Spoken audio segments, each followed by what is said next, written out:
ఏమప్పా నీ జీవితానికి ఆధారం ఏమి అంటే ఎవరిని అడిగితే ఏ స్వామి అంగడి పెట్టాను, ఆ అంగడే నా జీవితానికి ఆధారం పోనీ అంటే. ఇంకొకరిని ఏమైనా నీకు జీవితానికి ఆధారం ఏమి, ఉద్యోగం స్వామి, ఉద్యోగం చేస్తున్నా అదే నాకు ఆధారం అని అంటే. ఇంకొక ఆయనకి ఏమి నీ జీవితానికి ఆధారము అంటే నాకు పొలం ఉంది స్వామి, 20 ఎకరాలు 50 ఎకరాల పొలం ఉంది, అదే నా జీవితానికి ఆధారం.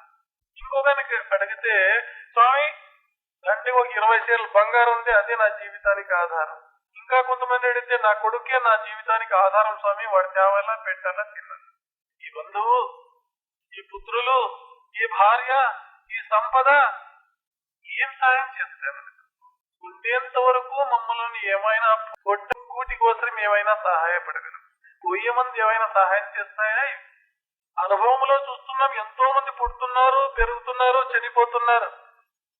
అంత ఈ రీతిగా చెప్పిన వాళ్ళే నాకు ఇది ఆధారం అది ఆధారం అని పోయేటప్పుడు ఏది ఆధారం లేదు.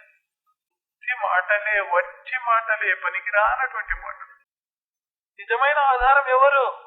నా జీవితానికి ఆధారము నా గురువు అని ఏ శిష్యుడైతే, ఏ భక్తుడైతే దృఢంగా విశ్వసిస్తాడో వారికి మాత్రమే ఆధ్యాత్మిక క్షేత్రంలో మార్గం ఉంది, దారి కనబడుతుంది, ఇతరులకు కనబడుతుంది.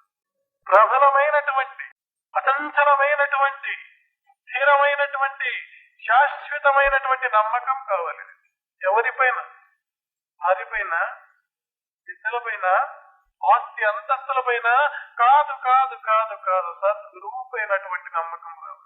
అటువంటి వానికి దొరుకుతుంది. అందరికీ